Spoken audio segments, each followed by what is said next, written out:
There are moments in life when positivity feels almost insulting. Someone tells you to think better thoughts, to focus on the good, to be grateful, to believe that everything happens for a reason. But sometimes life does not feel like a lesson, it feels like weight. Sometimes you are not sad because you have a bad attitude. You are sad because something real is happening. You are tired because you have been carrying too much. You are quiet because you have explained yourself too many times. You are not hopeless because you are weak. You are hopeless because hope itself has become thin. And this is where I want Nuvoroa to begin. Not with fake happiness, not with motivational noise, not with the idea that suffering is just a mindset, because suffering is not an accident in human life, it is part of it. The real question is not how do we avoid suffering completely. The real question is what makes suffering bearable? Because everyone suffers. The rich suffer, the poor suffer, the successful suffer, the unknown suffer, the admired suffer quietly behind closed doors. But not all sufferings feels the same. Some suffering destroys you because it feels empty.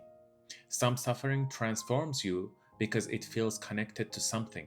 There is a difference between pain and feels meaningless, and pain that feels like sacrifice. A mother who stays awake at night for her child is tired, but the tiredness has meaning. A student who struggles for years to build a future is exhausted, but the exhaustion has direction.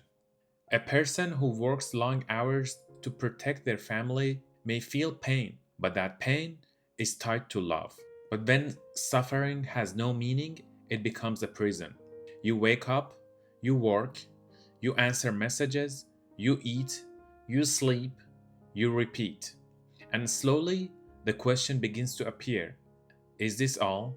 Not because you are dramatic, not because you are ungrateful, but because the human soul cannot survive on repetition alone. We do not only need comfort, we need purpose. We do not only need pleasure, we need a reason. And sometimes the worst part of life is not suffering itself. The worst part is suffering without knowing why. Imagine carrying a heavy stone. If someone tells you this stone is being used to build a home for someone you love, the weight still hurts. Your arms still shake. Your back still burns. Your body still wants to stop. But the pain has a direction. Now imagine carrying the same stone in circles forever, with no reason, no destination, no end. This is different. This is not work. This is punishment. And many people live like this without saying it out loud. They are not physically pushing a stone up a mountain, but emotionally they are. Every morning, they push the same invisible rock. A job they no longer believe in, a relationship that feels dead but continues, a dream they abandoned but still think about, a version of themselves they pretend to be because the real one feels too risky. This is why the question of meaning is not abstract. It is not just for philosophers. It is not just for people sitting in libraries arguing about life. Meaning is practical. Meaning is the difference between endurance and collapse. There are people who can survive terrifying conditions because they have one reason to continue. And there are people surrounded by comfort who feel empty because nothing around them answers the deeper question. Why am I here? Why am I living for? What is worth my pain? Modern life gives us many distractions, but not many answers. It gives us products, notifications, entertainments, status, comparisons, advice, noise.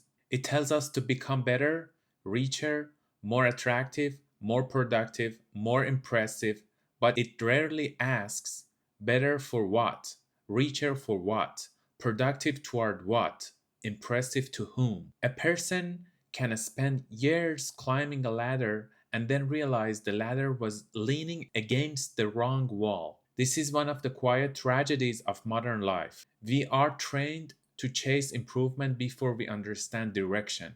So we become faster but not clearer. We become busier but not deeper.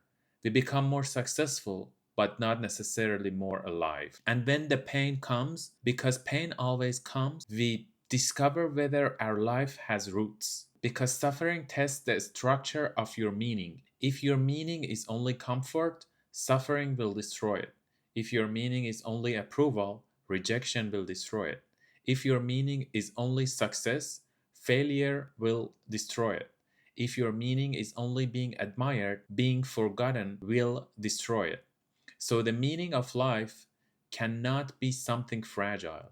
It has to be something deeper. But here is the difficult part. No one can simply hand you your meaning. Someone can inspire you, someone can guide you, someone can tell you what helped them survive, but your meaning has to touch something real inside your own life. For one person, meaning may be protecting their family.